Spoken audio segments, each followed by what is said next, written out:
हर हर महादेव, जय माता दी।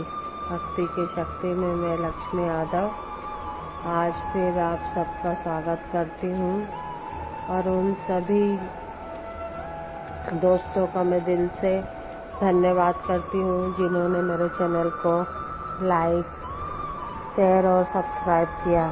धन्यवाद दोस्तों। आज का अनुभव इतना भावपूर्ण है कि मुझे आप लोगों के सामने बताने के लिए आना ही पड़ा। दोस्तों, जो मैं आप लोगों को बताती हूँ उसे आप कथा, अनुभव, कहानी जो भी अपने अनुसार समझे उसको कह सकते हैं। मैं तो इसको एक अनुभव ही कहूँगी जो हर मनुष्य के जीवन में होता है। तो दोस्तों, आज का अनुभव कुछ इस प्रकार है कि दोस्तों कहते हैं कि गरीब की क्या दिवाली और क्या त्योहार।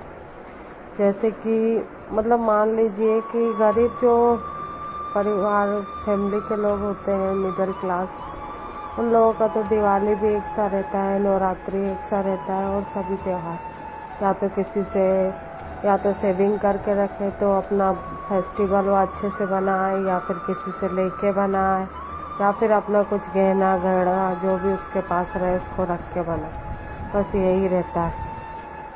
ऐसा ही कुछ एक किस्सा है दोस्तों, या अनुभव है जो आप कह सकते हैं।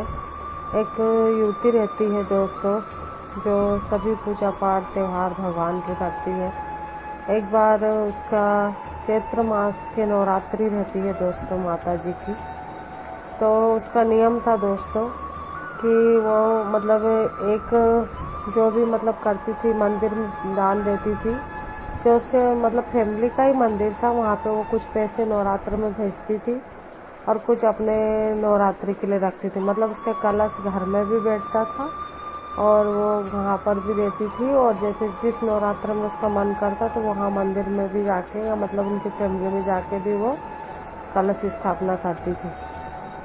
तो दोस्तों ऐसा होता है कि एक साल उसके पास पैसे नहीं रहते दोस्तों।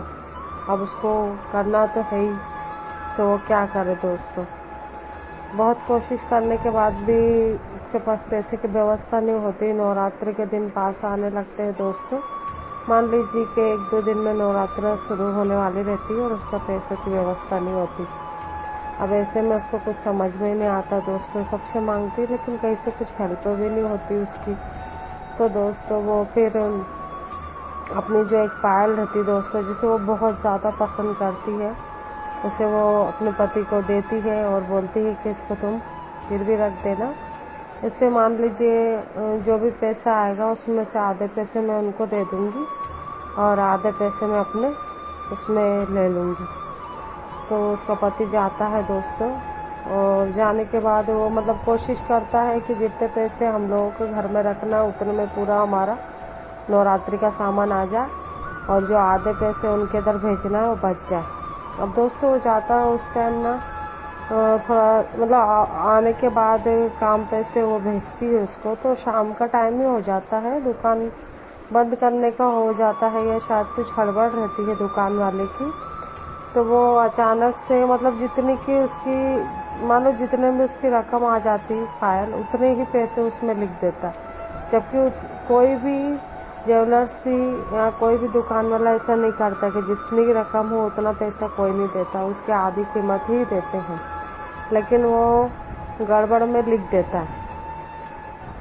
अब उसके बाद ना जब उसको आ तो जाता है वो आदमी आधी कीमत लेके, आधी कीमत में अपना नवरात्रि का सामान अपने पत्नी को ला के देता है और आधा पैसा उसको देने के लिए रख देते हैं। अब दोस्तों उस दिन तो वो ध्यान नहीं देती।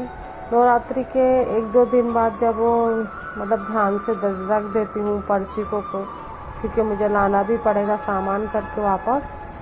तो वो जब देखती है उसको तो उसमें वो रकम उतनी लिखी रहती जितनी की वो खरीदी रहती है दोस्तों।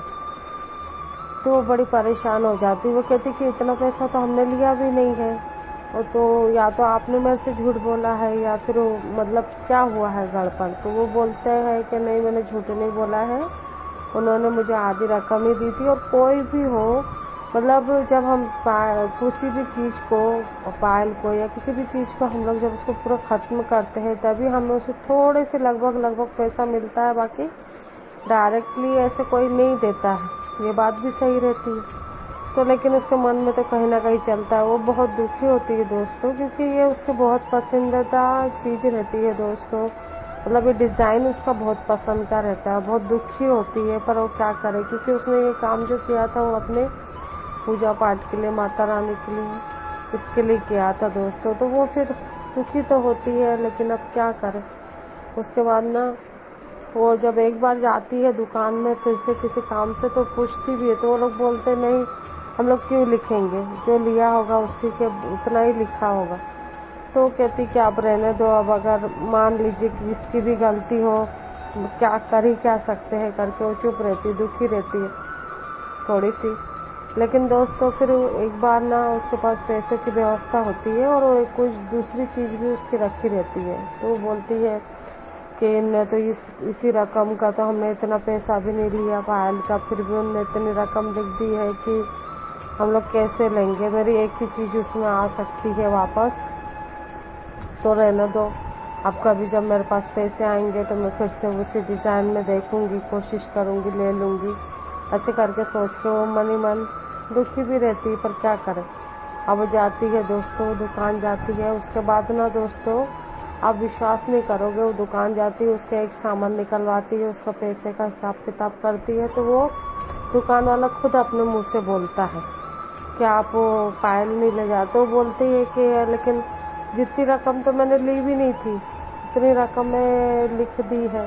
तो बोलते हैं कि कोई बात नहीं, हम लोग रजिस्टर चेक कर लेते हैं, अगर मान लो पर्ची में लिख गया है उसमें पता चल जाएगा, आप लोग जितनी रकम ले गए होंगे उतना ही उसमें लिखा होगा, ऐसे करके वो बोलते हैं। तो दोस्तों जब वो बाद में जब रजिस्टर चेक करते हैं तो पता नहीं कैसे दोस्तों कि वो दुकान वाले का मन पलट जाता है या क्या हो जाता है, कुछ पता नहीं, लेकिन जब उसको देखते हैं तो उसमें उतना ही पैसा लिखा रहता है जितना कि उसे वो नवरात्र में लाई रहती है, मतलब लाया रहता है उसका पति। तो दोस्तों वो बोलते हैं कि इसमें इतना पैसा, तो उसके पास उतना पैसा रहता है दोस्तों, और फिर उसको पायल मिल जाती दोस्तों। वो इतना ज़्यादा खुश होती है और वो कहती है कि मुझे कहीं ना कहीं एक मन में विश्वास भी था कि मेरे साथ माता रानी गलत नहीं करेगी, और अगर मेरे साथ गलत भी हुआ होगा तो चलो मेरे को वो चीज़ फिर से मेरी माँ दिलाएगी, ऐसे करके उसको विश्वास रहता है। लेकिन एक थोड़ा सा दुख तो दोस्तों लगता ही है, डर तो इंसान को लगता ही है, जिसके बस का नहीं रहता दोस्तों। बात यहाँ पर आकर थोड़ी सी वो हो जाती है दोस्तों कि एक आम आदमी के लिए बहुत मुश्किल रहता है हर चीज़ करना अपने ज़िंदगी में, तो इसीलिए थोड़ा सा वो लोग दुखी होते हैं। बाद में दोस्तों इतनी खुश होती है क्योंकि उसको वो चीज़ मिल जाती, वही डिज़ाइन और वही पायल उसको वापस मिल जाती है दोस्तों, जिसमें कि जिसको वो देना नहीं चाहती थी और उसने मजबूरन रखा था। दोस्तों ऐसे ही होता है, जब हमारी कोई प्यारी चीज़ हमें वापस मिल जाती है तो हम बहुत खुश होते हैं, और ख़ासतौर के मतलब एक महिलाओं में ये चीज़ें ज़्यादा रहती है दोस्तों। तो उसको वो चीज़ वही पायल उसकी वापस मिल जाती है दोस्तों, तो वो घर आकर बहुत खुश होती है, माता रानी को बहुत ही धन्यवाद देती है, और उसको कहती है कि मुझे मालूम था कि मेरी माता रानी मेरा दिल दुखने नहीं देगी, क्योंकि वो भी मेरी माँ है, और ऐसे कह के वो धन्यवाद देती है दोस्तों। और उसके एक की जगह दोनों चीज़ें छूटती है, और आगे चल के माता रानी उसकी सभी चीज़ें उसके पास धीरे धीरे लाती। तो दोस्तों आज का ये अनुभव था बहुत ही प्यारा और बहुत ही अनोखा था दोस्तों, जो मैंने आज आप लोगों के सामने लाया। इसको बताने के लिए मुझे इतनी उत्सुकता हो रही थी कि मैं इस बार जल्दी आप लोगों के सामने अनुभव लाई हूँ दोस्तों। इसको बताने का मकसद यही है दोस्तों कि यदि हम लोग सच्चे मन और भाव से अगर कुछ पुण्य का काम करते हैं तो वो भी हमारे पास लौट के आता है, और अगर हम ईश्वर के लिए करते हैं तो वो भी हमारे पास लौट के आता है। क्योंकि दोस्तों ईश्वर, भगवान, माता रानी जो कोई भी है सब हमें देने वाले हैं, वही हमें देते हैं, यहाँ तक कि हमारी ज़िंदगी भी उन्हीं ने हमको दी है। तो ये छोटी बड़ी खुशियों का ध्यान भी वही हमारा रखते हैं। जब वो देखते हैं कि अगर हम उनके लिए इतने समर्पित हैं तो उनको भी हमारे लिए कुछ ना कुछ करना पड़ता है। यही सब अनुभव आप लोगों को मैं बताना चाहती थी दोस्तों, कि कभी भी मन के अंदर भगवान के ऊपर से कभी विश्वास नहीं खोना चाहिए, और अगर हम कुछ काम कर रहे तो उसको खुश मन से, खुशी से करना चाहिए, ना कि दुखी होकर करना चाहिए। तो यही सब अनुभव मैं आप लोगों के सामने लाना चाहती थी। अगर आप लोगों को विश्वास है और ये बात मेरी सच लगे तो, और ये जो मेरी अनुभव है, कहानी है, जो आप लोगों को मेरी सच्ची लगे और अच्छी लगे, तो प्लीज़ मेरे चैनल को लाइक शेयर सब्सक्राइब कीजिए, और मेरे जो अनुभव कहानियां हैं उसको भी ज़्यादा से ज़्यादा समय दीजिए दोस्तों, ताकि मैं आप लोगों के सहयोग से आगे बढ़ सकूं, और ऐसे अनुभव कहानियां जो भी भगवान का जो भी मुझसे बने दोस्तों, मैं आप लोगों के सामने लाती रहूं। धन्यवाद। राधे राधे। जय माता दी।